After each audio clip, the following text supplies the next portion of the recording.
सबसे पहले मैं आपके जीवन काल के बारे में जानना चाहूँगा, आपके जन्म के बारे में, आपके कार्य क्षेत्र के बारे में और कैसे आपने संन्यास ग्रहण किया। मेरी लाइफ की नीड्स फुलफिल हो रही थी पर मैं सेटिस्फाइड नहीं था। जी महाराज जी, नवरात्रि का पावन दिन चल रहे हैं, तो पारण जो होता है अष्टमी को कुछ लोग करते हैं, नवमी को कुछ लोग करते हैं, तो उसके बारे में थोड़ा सा आप बताइए कि क्या विधि है, किस प्रकार से करें ताकि अधिक से अधिक लोगों को लाभ मिले, पुण्य मिले। संबंधित बात करें तो उसका सीधा सा विधान है कि आपको नवरात्रि की पूजा करनी ही करनी है।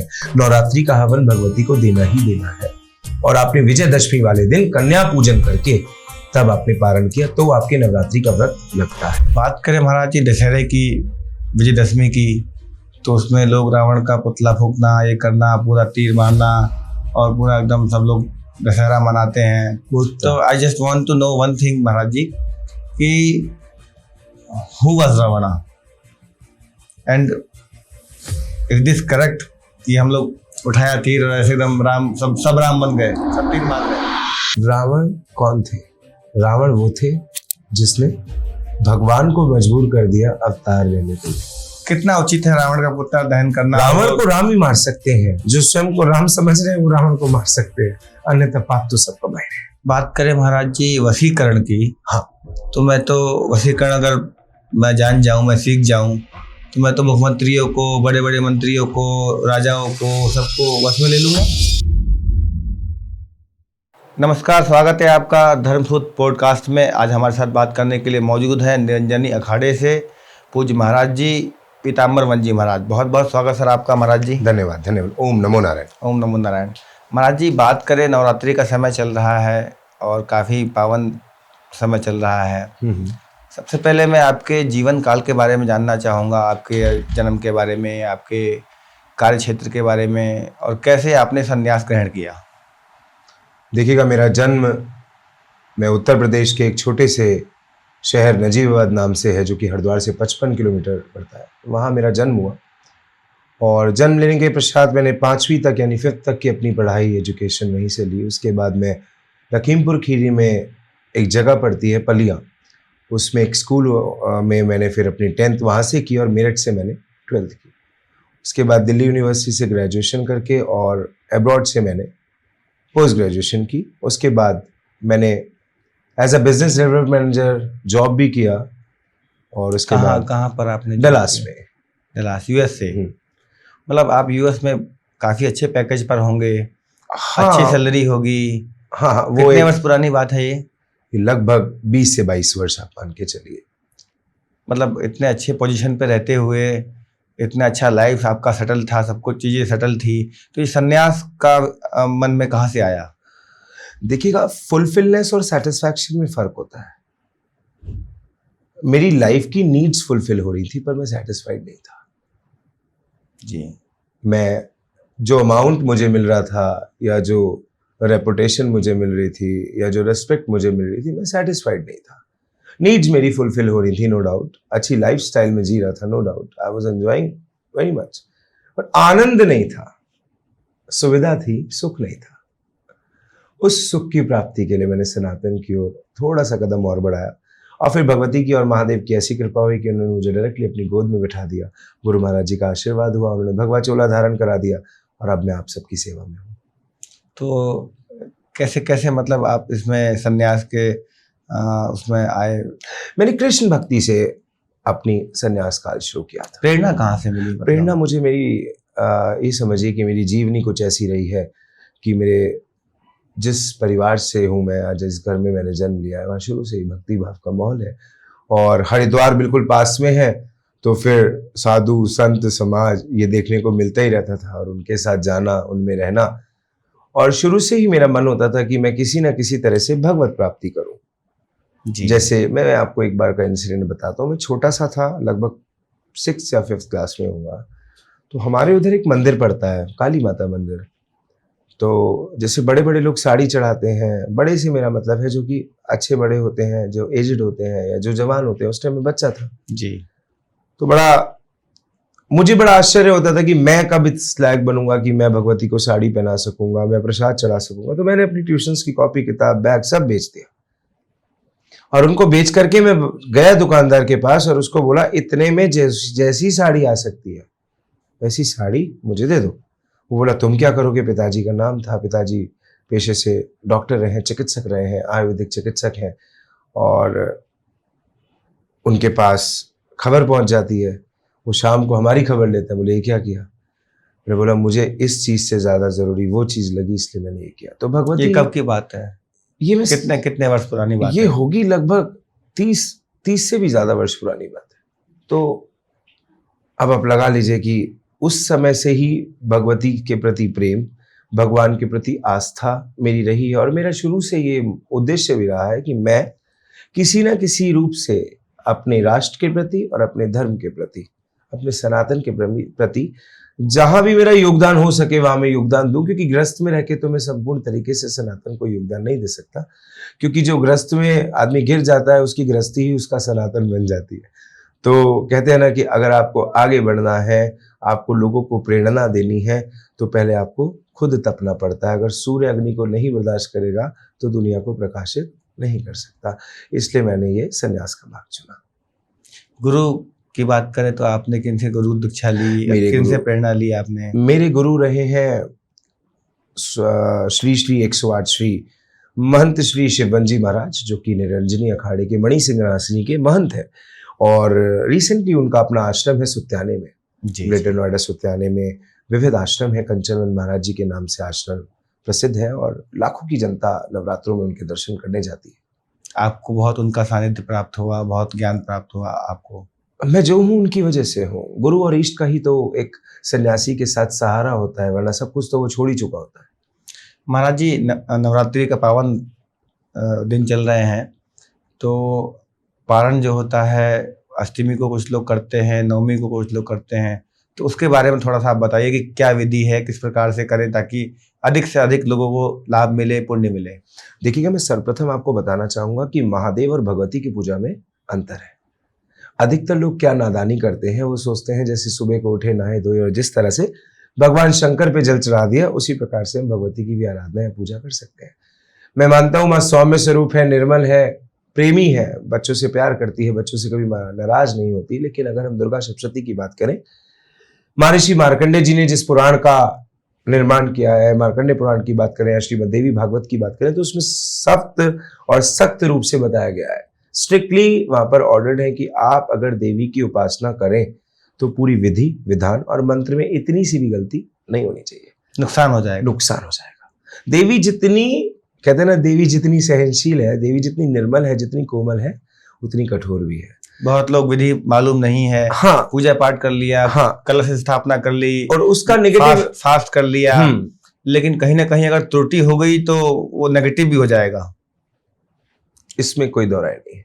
तो आप बात कर रहे थे पारण की, तो देखिएगा, पारण अष्टमी और नवमी, अष्टमी और नवमी के पारण की मैं बताता हूँ। ये कुल रीति पर निर्भर करता है जी, ये कुल रीति पर निर्भर करता है। अगर हम शास्त्र की बात करें या पुराण की बात करें या दुर्गा सप्तशती की बात करें, तो पारण तो ना नवमी को बताया है ना अष्टमी को बताया है जी। पारण तो दशमी के दिन बताया है, क्योंकि नवमी नवरात्रि है क्या, बहुत लोग सप्तमी में हवन पूजन करके भोजन ग्रहण कर लेते हैं। मैंने बताया ना, ये कुल रीति के ऊपर है ना। लेकिन अगर आप शास्त्र से संबंधित बात करें तो उसका सीधा सा विधान है कि आपको नवरात्रि की पूजा करनी ही करनी है, नवरात्रि का हवन भगवती को देना ही देना है। जब आप नवरात्रि का संपूर्ण हवन भगवती को दे देते हैं, भगवती के चरणों में अर्पित कर देते हैं, उसके बाद आपकी नवरात्रि का व्रत पूरा हुआ और आपने विजयदशमी वाले दिन कन्या पूजन करके तब आपने पारण किया, तो आपके नवरात्रि का व्रत लगता है। महाराज जी, अष्टमी और नवमी में जो पारण और जो हवन पूजन होता है, उसमें कोई बेसिक विधि ऐसी जो कि लोग ध्यान रखें, जो गलतियां ना करें, उसके बारे में बताइए। इसमें विशेष रूप से जो अधिकतर गलतियां मैं देखता आ रहा हूँ लोग करते हैं, पहली गलती, जिस कलश को आप पूजन में रखते हैं उसी के नारियल को तोड़ के आप सबको वितरित कर देते हैं। नहीं करना। वो नारियल भगवती के लिए आपने निकाला है, उसको आप ऐसी उठाएं, उसके साथ श्रृंगार सामग्री, सामर्थ्य हो तो वस्त्र, सामर्थ्य अनुसार दक्षिणा लेकर के निजी मंदिर जो आपके आसपास नजदीकी मंदिर है उसमें जाएं, भगवती के चरणों में अर्पित करें। सर्वप्रथम विधान ये। अगर आप पारण कर रहे हैं, कन्या पूजन कर रहे हैं, तो सर्वप्रथम आपका जो प्रसाद है, जो भी आपने प्रसाद में भगवती के लिए बनाया है, माँ गौरी को मिष्ठान बहुत पसंद है, हलवा बहुत पसंद है, तो माँ के लिए हलवा बनाएं और कोशिश करेंगे जो हलवा बनाए वो देसी घी में बनाए। आप इतना बनाएं, मत बनाइए इतना भी बनाएं पर शुद्ध बनाएं। और आपको सर्वप्रथम उस हलवे को, पूड़ी को, चने को, जो भी आप बना रहे हैं उसको आपको क्या करना है, उसको आपको अग्नि, सबसे पहले अग्नि में आपको उसको, अगर आप सामर्थ्य है तो आप हवन कर सकते हैं, अगर नहीं है तो थोड़ा सा गाय का कंडा लीजिए, जिसको उपला भी बोलते हैं, उसको प्रज्वलित कीजिए कपूर से, थोड़ा उसमें घी डालिए। उसके बाद उसमें जो आपने भोग बनाया उसकी 5 आहुति देकर के भगवती से आग्रह कीजिए, हे माँ आपकी कृपा से हमने आज आपके लिए भोग मिष्ठान बनाया, इसको ग्रहण कीजिए। फिर उसके पश्चात आप कन्याओं का पूजन कीजिए। कन्या पूजन का भी विधान है। कन्या पूजन, कन्याओं के चरणों का आप पहले पूजन कीजिए। सर्वप्रथम कन्याओं के चरण को धोइए, उनके चरणों को पूछिए, फिर उनके तिलक लगाइए, पुष्पमाला पहनाइए, आरती कीजिए। आजकल मैं देखता हूँ आओ आओ आओ, बैठो बैठो बैठो, और इस तरह से फटाफट बैठाया खिलाया, ये कन्या पूजन नहीं है, ये फॉर्मेलिटीज है, तो कोई फल नहीं मिलेगा, कोई फल नहीं, आप निष्फल है उसमें। आपको, आप ये कह सकते हैं कि सफलता का कोई तात्पर्य ही नहीं है, इसमें आपको सफलता मिल ही नहीं सकती, क्योंकि आपने देवी की आराधना तो की है पर आपके भाव नहीं है, आपको विधि नहीं है। विधि से पहले भाव है सुशील जी, क्योंकि आपके अंदर भाव उत्पन्न होंगे तभी आप विधि को संपूर्ण तरीके से कर सकते हैं। विधि कौन कर सकता है? विधि वो कर सकता है जिसमें सब्र होगा, पेशेंस। और पेशेंस कब उत्पन्न होते हैं? जब हमारे अंदर भाव हो।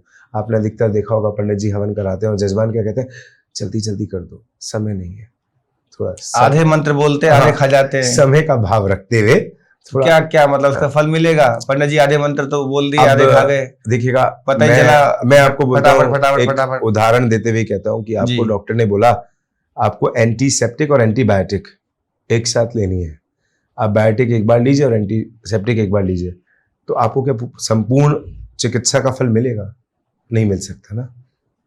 तो इसी वजह से पंडित जी की भी गलती नहीं है ना, गलती हमारी, हम समय नहीं दे पाते।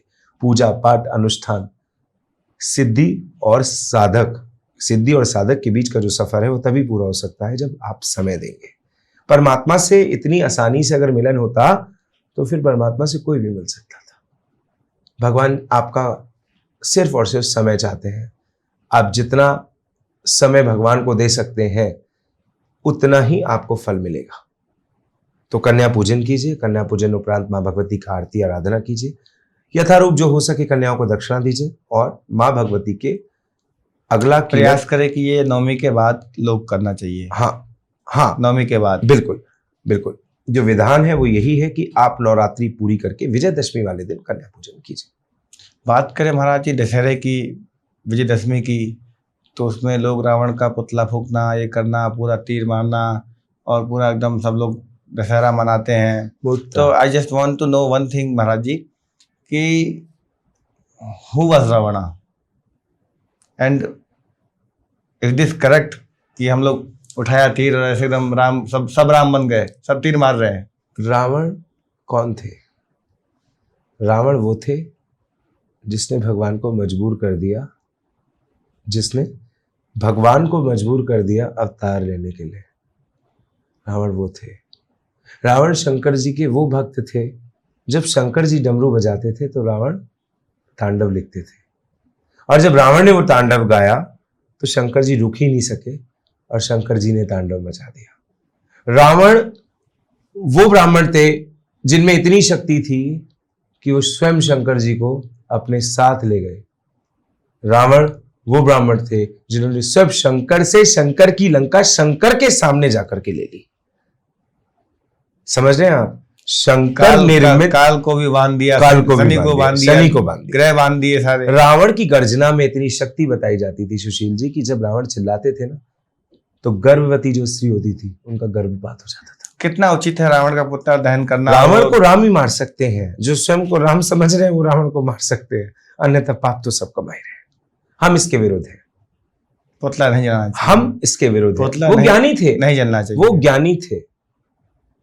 रावण अहंकारी थे, मैं मानता हूं। विधान उनका कुछ ना कुछ ये सृष्टि का बनाया हुआ एक नियम था। अगर रावण ऐसा नहीं करते तो राक्षस कुल का विनाश ही नहीं होता, और राक्षस कुल का विनाश उनको कहीं ना कहीं सारी जानकारी होगी। रावण सर्वज्ञानी, रावण को दशों दिशाओं का ज्ञान था, चारों शास्त्रों का अंत ज्ञान तक था। का ज्ञान होगा मेरा। रावण को अंतर्यामी भी कहा गया है। उड्डीस नाम का जो तंत्र आया है, उड्डीस नाम का जो तंत्र आया है, रावण ने किससे लिया? वो भगवान शंकर से।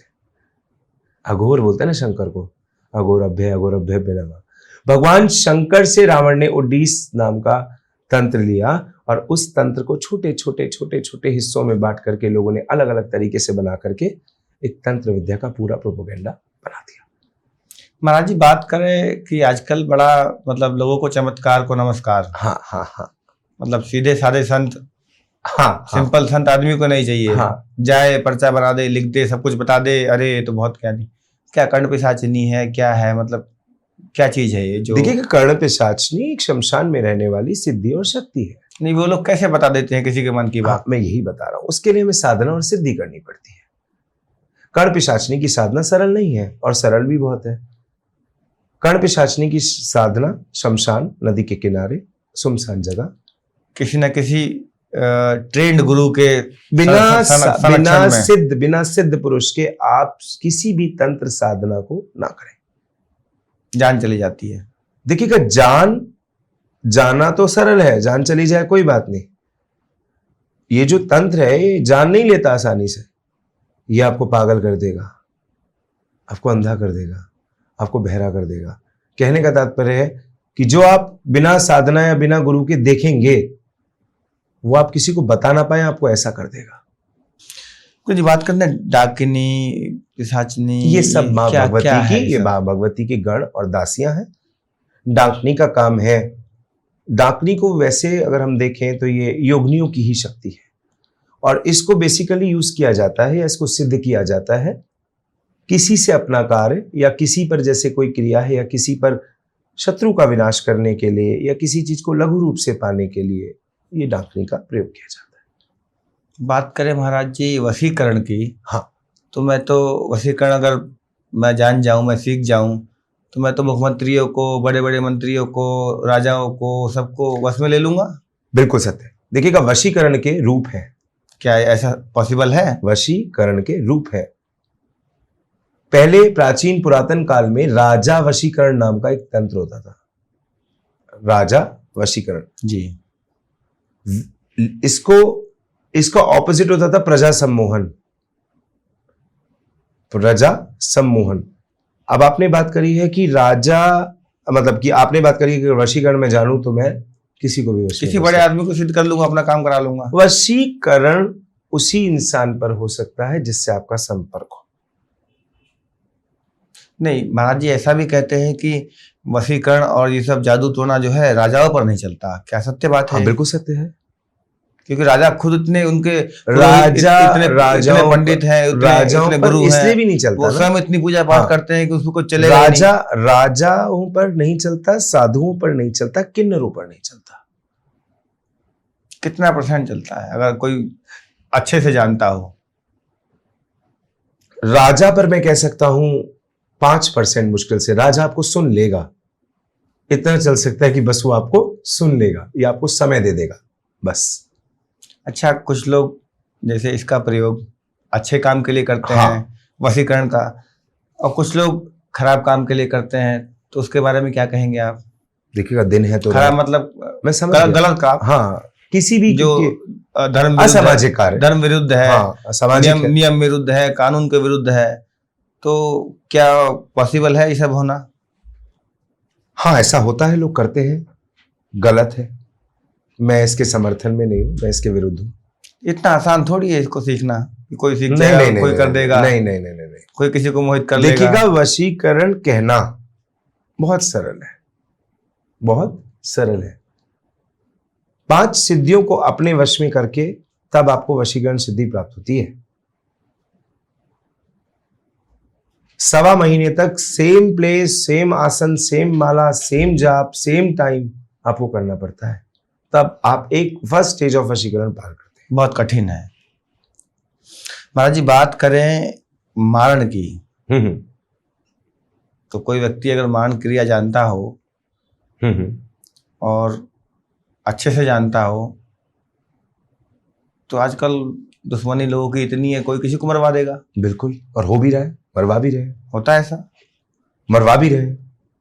लेकिन मारण करने वाला के पास मजबूत सिद्धि होनी होना चाहिए। नहीं, सिद्धि मजबूत हो, मजबूत पावर से नहीं, मजबूत सिद्धियों से हो। मारण एक ऐसी क्रिया है, आपको क्या लगता है मारण, आपने गोली मारी और मर गया, मारण इज अ स्लो पॉइजन।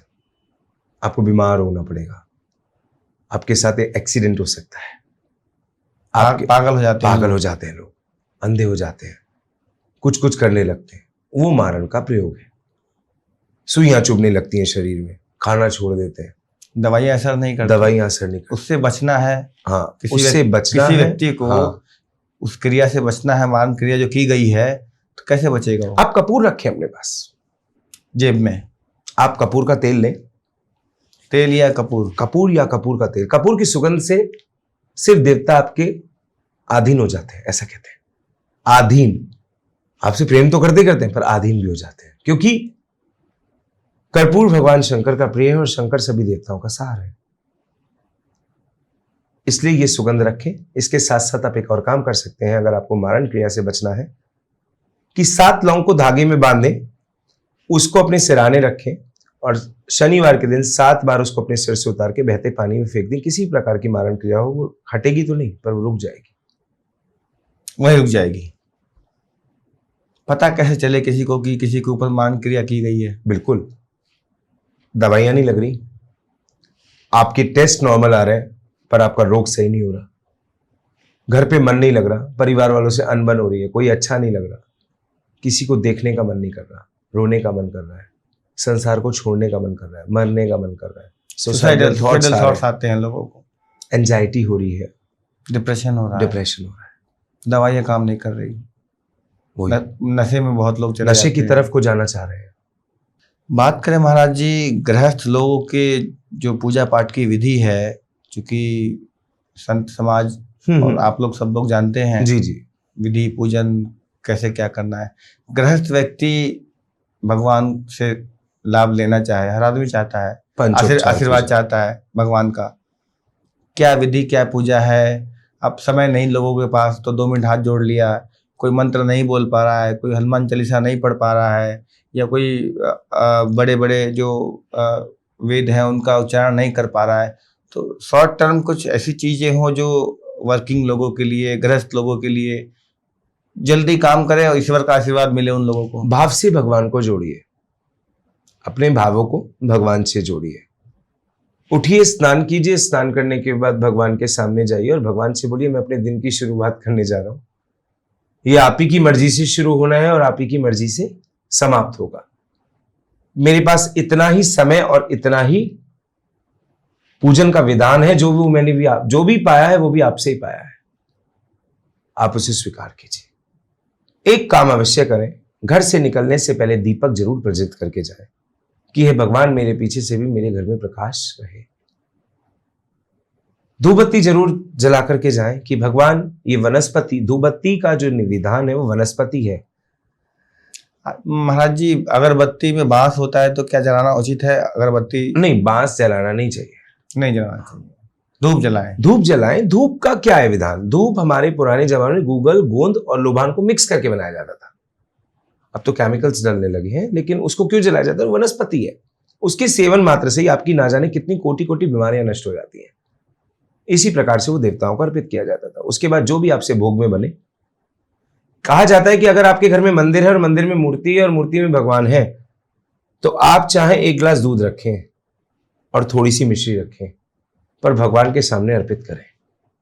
महाराज जी, मूर्तियों के बारे में जानना चाहूंगा मैं कि मूर्तियों की प्राण प्रतिष्ठा होती है, नियम है, ब्राह्मण चाहिए, समय से पूजा चाहिए, तो जो घर में लोग इतनी बड़ी बड़ी मूर्तियां भगवान की रखते हैं, तो मूर्ति का साइज कितना होना चाहिए जो घर में रहे? विधान तो 6 इंची का है। 6 इंच से बड़ी मूर्ति नुकसान करेगी अगर उसकी प्रतिष्ठा नहीं है, घर में रखी है और उसकी समय पे पूजा आरती नहीं हुई। बहुत लोग मंदिर बनवाते हैं, गलत है। मंदिर बनवाना गलत है? मंदिर बनवाना गलत नहीं है, मंदिर बनवा के उसमें बड़ी मूर्तियां रखना गलत है।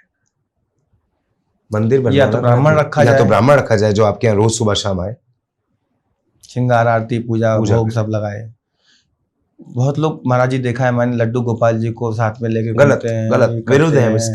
विग्रह विग्रह रूप को लेके घूमते हैं। देखिएगा, ईश्वर का तो स्थान है ना, मंदिर में ही तो ईश्वर की। भगवान की विग्रह को घुमाने वाला अभी तक कोई नहीं हुआ। आप भगवान को कैसे घुमा सकते हैं? भगवान पूरी सृष्टि को घुमा रहे हैं। डोली में लेके हाँ, घूमते गलत है, रहते ये हैं। गलत है। खुद भी खा रहे हैं, वहीं टेबल पे भगवान जी रखे हैं, झूठा खा रहे हैं, भगवान तक पहुंच रहे हैं। विरोध है हम इसके। नुकसान होगा उन लोगों को नुकसान ना। होता है। होता है। भगवान की सेवा करनी है, भगवान के लिए एक प्रतिष्ठित मंदिर बना है, सब एक जगह बनी है। डॉक्टर को आप तभी ना डॉक्टर मानेंगे जब डॉक्टर हॉस्पिटल में मिलेगा। जी। अगर डॉक्टर आपको गली चौराहे में घूमता हुआ मिलेगा, आपको क्या पता वो डॉक्टर है?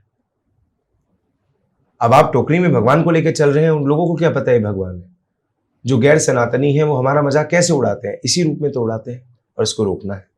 महाराज जी, किसी भक्त को आपसे संपर्क करना हो तो कहाँ पर आपका आश्रम है, और संपर्क सूत्र हम लोग फ्लैश कर देंगे, तो उसके बारे में थोड़ा सा आप बता दें। देखिएगा, दुर्गा मंदिर शिव शक्ति नाम देवला के नाम से जी आश्रम है। ये पक्षी विहार, Surajpur bird sanctuary, old gate, Devla, Greater Noida में पड़ता है। आप वहाँ आ सकते हैं और मिल सकते हैं। बहुत बहुत धन्यवाद महाराज जी, आपने अपना कीमती समय दिया।